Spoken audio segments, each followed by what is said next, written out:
Bapak, Ibu, saudara-saudariku yang terkasih dalam Tuhan kita Yesus Kristus, salam sejahtera untuk kita semua. Berkat Allah yang Maha Kuasa senantiasa menyertai kita. Marilah kita mendengarkan dan merenungkan bacaan-bacaan kitab suci hari Senin tanggal 19 Juli tahun 2021. Bacaan pertama dari kitab Keluaran pasal 14 ayat 5 sampai 18. Ketika diberitahukan kepada Raja Mesir bahwa bangsa itu telah lari, maka berubahlah hati Firaun dan pegawai-pegawainya terhadap bangsa itu, dan berkatalah mereka, "Apakah yang telah kita perbuat ini, bahwa kita membiarkan orang Israel pergi dari perbudakan kita?" Kemudian ia memasang keretanya dan membawa rakyatnya serta. Ia membawa 600 kereta yang terpilih, ya, segala kereta Mesir, masing-masing lengkap dengan perwiranya. Demikianlah Tuhan mengeraskan hati Firaun, raja Mesir itu, sehingga ia mengejar orang Israel.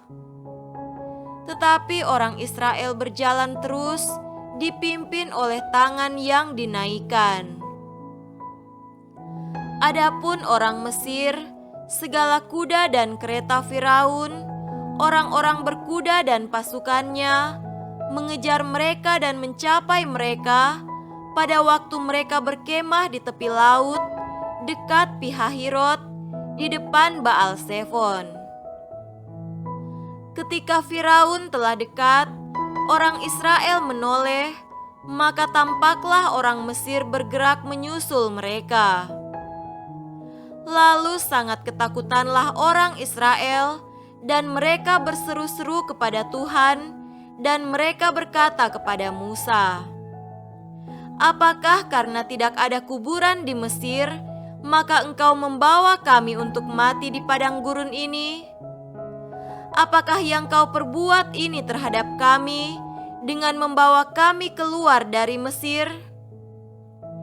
Bukankah ini telah kami katakan kepadamu di Mesir, janganlah mengganggu kami, dan biarlah kami bekerja pada orang Mesir?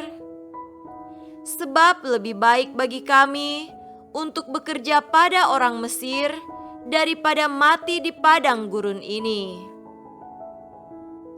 Tetapi berkatalah Musa kepada bangsa itu, "Janganlah takut, berdirilah tetap dan lihatlah keselamatan dari Tuhan yang akan diberikannya hari ini kepadamu. Sebab orang Mesir yang kamu lihat hari ini tidak akan kamu lihat lagi untuk selama-lamanya. Tuhan akan berperang untuk kamu, dan kamu akan diam saja." Berfirmanlah Tuhan kepada Musa, "Mengapakah engkau berseru-seru demikian kepadaku? Katakanlah kepada orang Israel supaya mereka berangkat. Dan engkau angkatlah tongkatmu dan ulurkanlah tanganmu ke atas laut dan belahlah airnya, sehingga orang Israel akan berjalan dari tengah-tengah laut di tempat kering.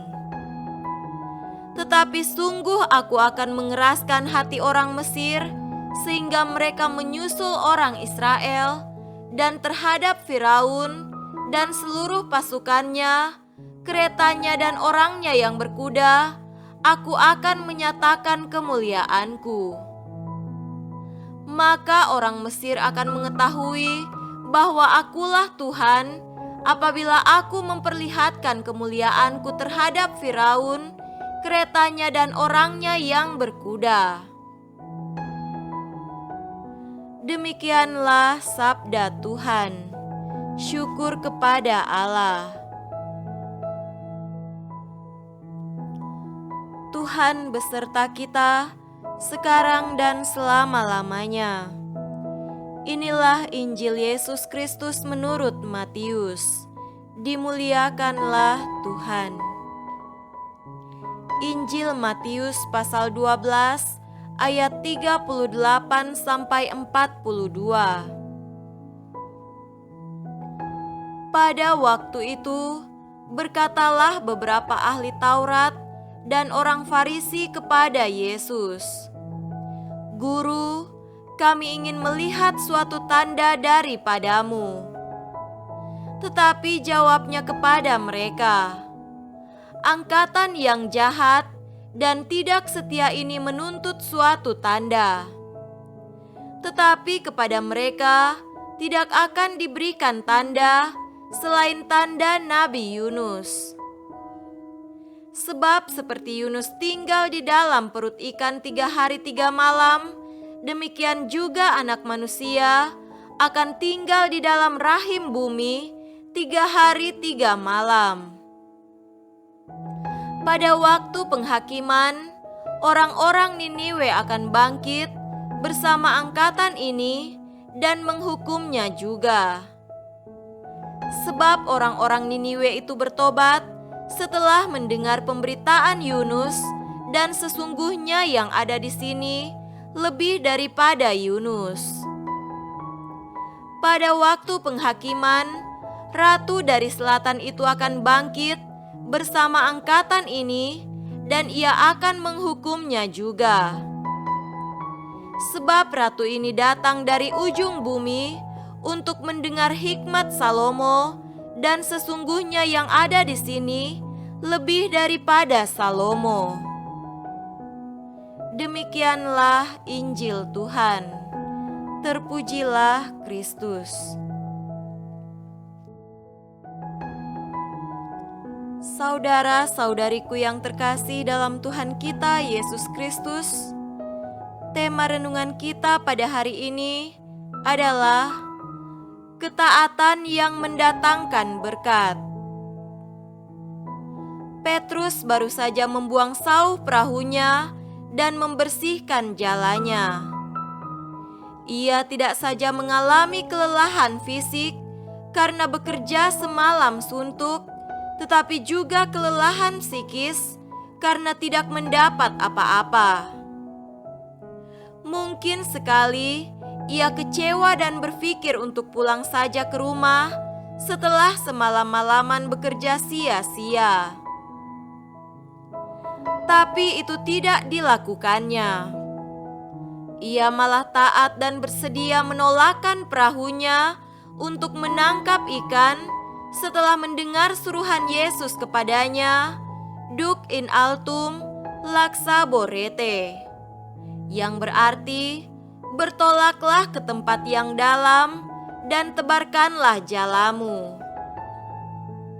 Sebagai nelayan berpengalaman, Petrus tentu saja tahu situasi danau dan kapan saat yang paling baik untuk menangkap ikan. Malam hari adalah momen yang tepat meskipun tidak ada jaminan, dan itu sudah terbukti ketika ia berkata kepada Yesus, "Guru, telah sepanjang malam kami bekerja keras dan kami tidak menangkap apa-apa." Tetapi semua kelelahan fisik dan psikis maupun pemahaman dan pengalaman yang hebat itu, Petrus tanggalkan ketika ia mendengar suara Yesus yang menyuruhnya untuk menebarkan jala. Menanggapi seruan Yesus itu, Petrus berujar, "Karena Engkau menyuruhnya, aku akan menebarkan jala juga." Sesungguhnya, apa yang mendorong Petrus untuk taat melakukan perintah Yesus itu? Jawabannya adalah iman dan keyakinan. Petrus mempercayakan dirinya kepada Yesus dan mau melakukan apa yang dikehendaki dan dimaui Yesus baginya. Itulah iman. Iman berarti membuka hati dan menyerahkan hidup kepada Tuhan serta mengikuti apa yang dikehendakinya. Iman berarti memasrahkan hidup kita kepada Yesus atas kesadaran bahwa Tuhan lebih tahu apa yang kita butuhkan dan Ia akan menyempurnakan apa yang kurang pada diri kita. Itulah sikap dasar Petrus. Kepasrahan dan penyerahan diri seperti itu pada akhirnya berbuah. Injil mencatat bahwa setelah mereka melakukannya, mereka menangkap sejumlah besar ikan sehingga jala mereka mulai koyak. Saudara-saudariku terkasih, apakah kita pernah mengalami kegagalan di dalam pekerjaan atau usaha kita? Apakah kita pernah bekerja dengan susah payah tetapi hasilnya nihil? Jangan takut dan jangan berkecil hati. Kita bukan satu-satunya yang mengalami itu. Petrus, murid Tuhan Yesus, sudah pernah mengalami hal itu. Tetapi yang hebat pada Petrus adalah ia mau taat mengikuti apa yang dikehendaki Tuhan baginya. Ia tidak mengandalkan kepintaran dan pengalamannya sebagai satu-satunya kebenaran yang ingin dipertahankan. Ia mengajarkan kita untuk tidak menganggap pengetahuan dan pengalaman kita sebagai satu-satunya sumber kebenaran yang harus dipegang teguh.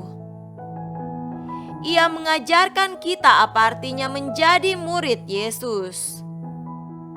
Menjadi murid berarti belajar untuk rendah hati dengan mempercayakan diri kita untuk dituntun oleh Tuhan. Kehendak dan rencana Tuhan itu dapat kita peroleh melalui sesama kita. Karena itu, kerendahan hati untuk mendengarkan orang lain, belajar dari mereka yang lebih tahu dan berpengalaman, sambil terus juga mencari dan menemukan kehendak Tuhan melalui sabda Tuhan adalah cara-cara untuk mendengarkan Dia dan menaati Dia. Sikap iman seperti itu lazimnya mendatangkan banyak berkat untuk kehidupan kita. Semoga demikian. Amin.